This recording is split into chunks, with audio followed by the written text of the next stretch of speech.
Welcome to the True Grain Baking Studio. Let's make some sourdough bread. Here's what we need.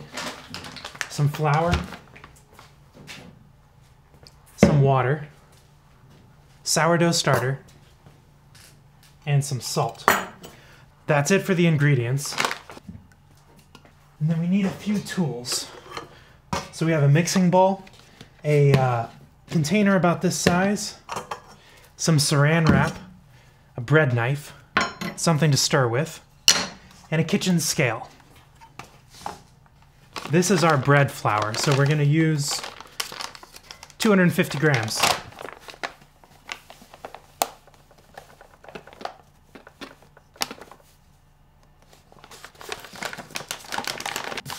But for the bulk of our recipe, we're going to use a entirely whole kernel wheat flour. This is a fantastic bread flour, but it has the entire grain and nothing's removed. So that's about 750 grams of this one.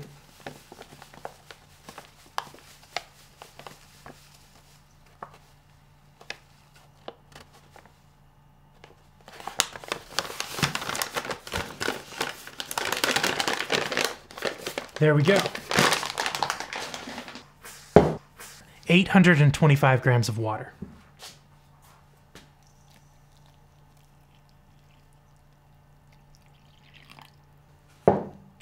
Okay, so this is our soaker. And it's just going to give the flour time to hydrate.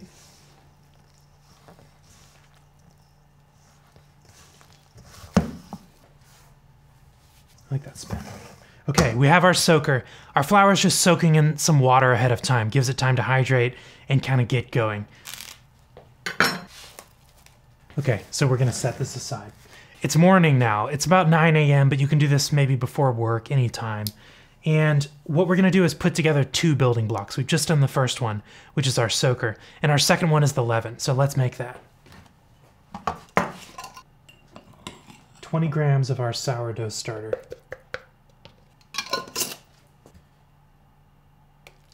About 115 grams of water. And 115 grams of bread flour.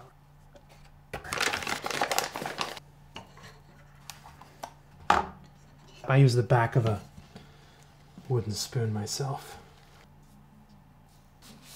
Okay, we're also going to cover this, but we're not going to seal it. We're just going to leave it kind of loosely covered. We're going to come back in the afternoon. These need about 6 hours to develop. Okay, we're back. It's the afternoon, and our two building blocks have developed really beautifully because we gave them time. The most important part about that is this leaven.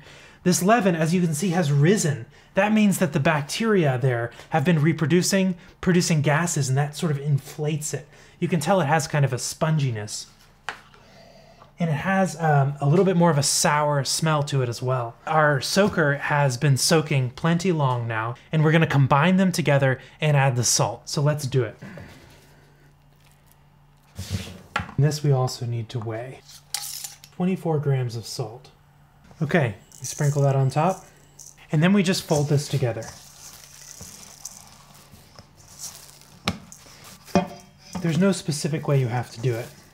Now, in order to really combine it, I am going to kind of cut it like this a few times. That helps us really mix it up. But we're not going to do that going forward as this dough develops. What we do now is cover it just loosely.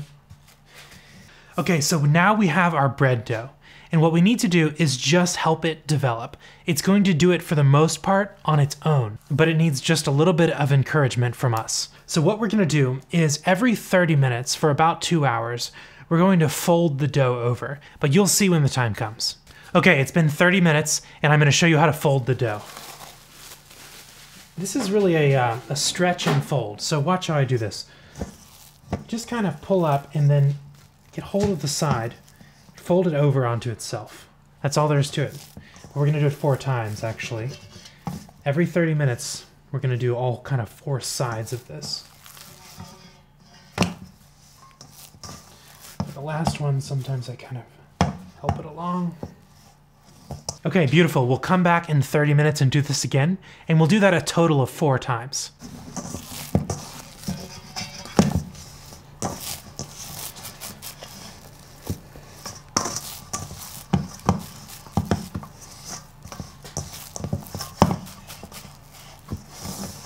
Okay, another 30 minutes has passed and we're gonna fold it again.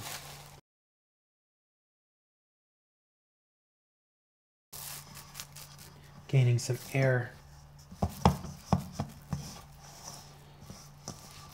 And it'll continue to just build in its strength and inflate just a little.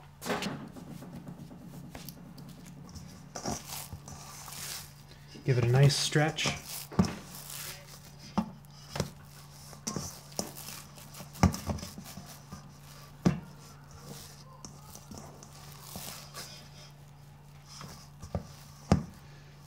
Good. Okay, now we're going into the period that we call bulk fermentation. We just leave this to sit at room temperature and we don't touch it at all. And we give it time to continue to develop. We've done enough stretching and folding to build structure into the gluten strands, stretch them out, fold them over, and allow those strands and sheets of gluten to develop a nice structure. But now we just need to give it time for the bacteria to continue to reproduce, for the gases to be produced, and to inflate this a little bit.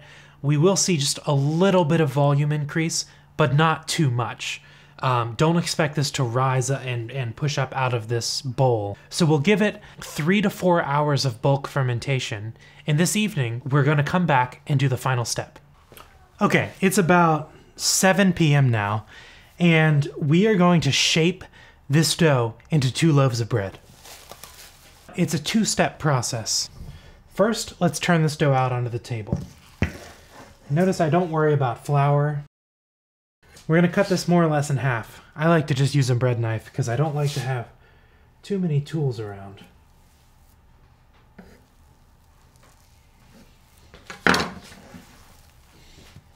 Set that to the side.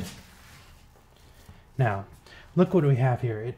It's a very well-developed loaf of bread dough, but it doesn't really have form. So it's inflated, but we need it to be tight, have a tight skin, and to be formed into a nice round loaf. So what we're going to do is pick up a side. I can feel it's very pillowy, very well developed. Turn it over. Pull another side out, turn it over onto itself. A third side out, pull it over. And of course it's getting tighter, that's all right. Fourth side over onto itself. And then watch, we invert it, just like this. So now it's more or less a loaf, but it needs some surface tension on the outer skin of the loaf. So watch what we do. All you have to do is pull it. Cup your hands around and pull it. And what that does is it stretches the outer skin over the loaf and really starts to give it a nice form. This one's a little bigger. That's okay. Doesn't have to be perfect.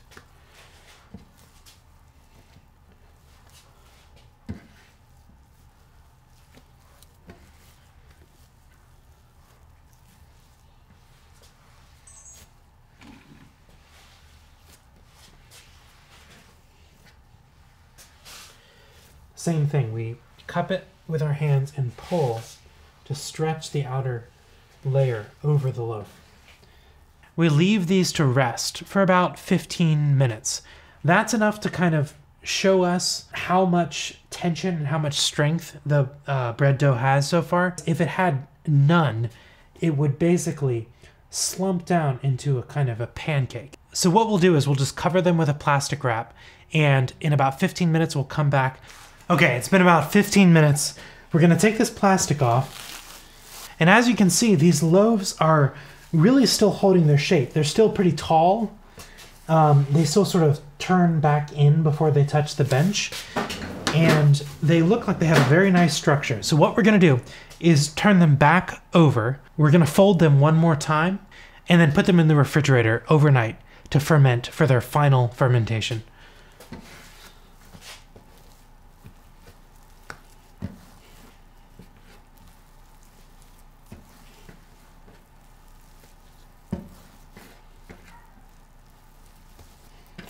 Again, inverting it like this, and then we can pull it across the table.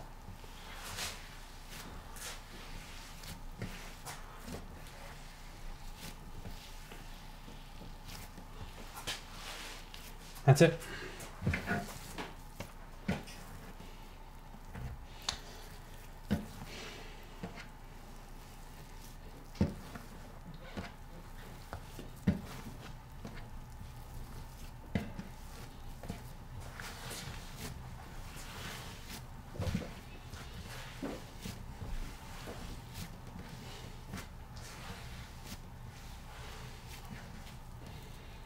Okay, here are our baskets, and I'm realizing that I forgot to mention these in the equipment section at the beginning.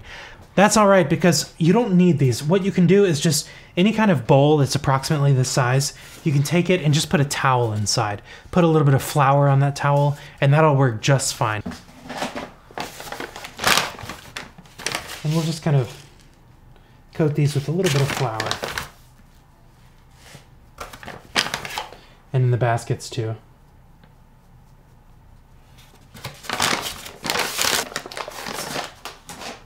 Okay, all you have to do is just invert it right into the basket like this. And that's it. Okay, a little bit of plastic wrap. I actually like to use these things that look like hair nets. They have an elastic band, and they're easy just to pop over. So we're gonna set these in the refrigerator, and that's going to ferment overnight. Now, when it's cold, everything slows down. Okay, so the cold air in the refrigerator causes this fermentation process to go a lot slower. That allows more acid to develop. It gets a little bit more sour. Not too sour though in this case. The way we're doing this here, it's really not going to become sour, but it's just going to have a little bit of brightness in it. So we'll put these in the fridge. We'll come back in the morning when it will be time to bake. Okay, this has been proofing all night. And it's risen just a bit. Very nice and inflated.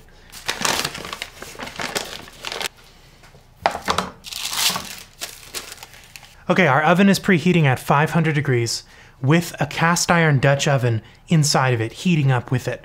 Let's go get that. So hot, you've got to be careful. So, we just invert this onto the cutting board. And here again, I know people use a lot of different things, but I just use my bread knife.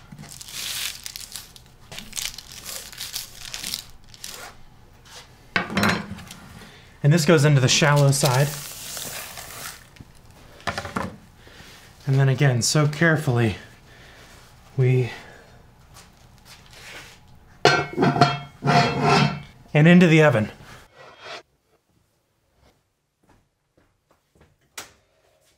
That's in the oven. We set a timer for 20 minutes, and after that 20 minutes, we're gonna take the lid off.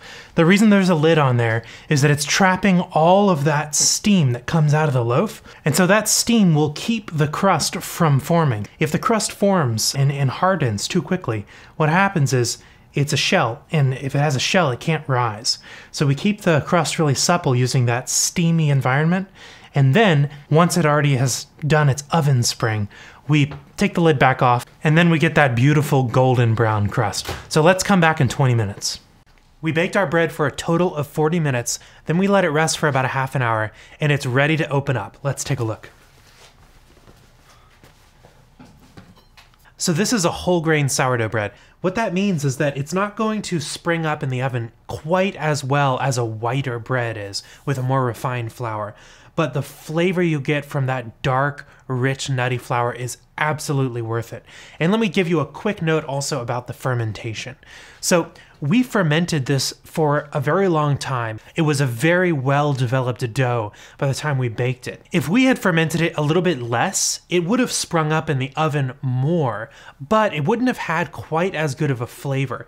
I found that this type of bread with whole grain, with a lot of whole grain, it really needs to be fermented on the longer side. The extra acid that you get from that long fermentation really complements those dark, nutty flavors. So instead of really just going for that maximum Instagram value of a big oven spring, what we're doing is going for the best possible flavor. That's just how I approach it. Let's open this up and take a look.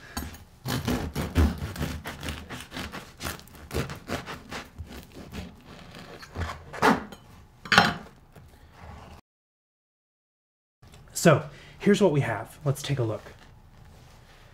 This is, again, a very well-developed dough. It's fermented on the longer side.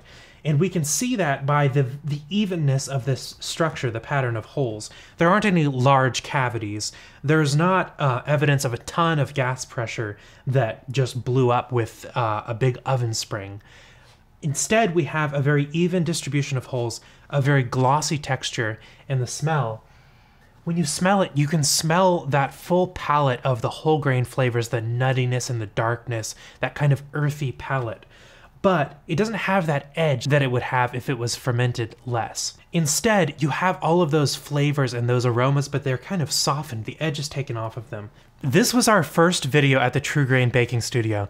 It was a lot of work, but I'm really excited to have done it. Thank you so much for watching, for sticking with me. Try this out, write to us and let us know how it goes. If you have any tips, how can we make these videos better? What would you like future videos to be about? We're really excited about this side of True Grain. We want to create as much content as possible to make baking accessible to people. And in particular to show people that baking with whole grains, kind of this old-fashioned way, if you will, is really not that hard. It's very accessible. If you watch back through this video, there's nothing complex. There's nothing that takes years to learn. There's a lot of mystique in this world. Don't buy it. It's simple stuff. Give it a try. Let us know how it goes.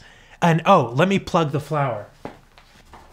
This is our whole kernel wheat flour. It's the product that I love the most that we mill here at True Grain. We also used our more refined bread flour, the breadwinner, in this recipe, but the bulk of it, the real star of the show, was our whole kernel wheat flour. We're really excited about this. We just started this company in 2020 of all years to start a new stone milled flour company in Chicago. So please check us out, consider purchasing some of our flour, and just follow along for more tutorials and information. So thank you again for watching, and remember, masterful baking is not beyond you.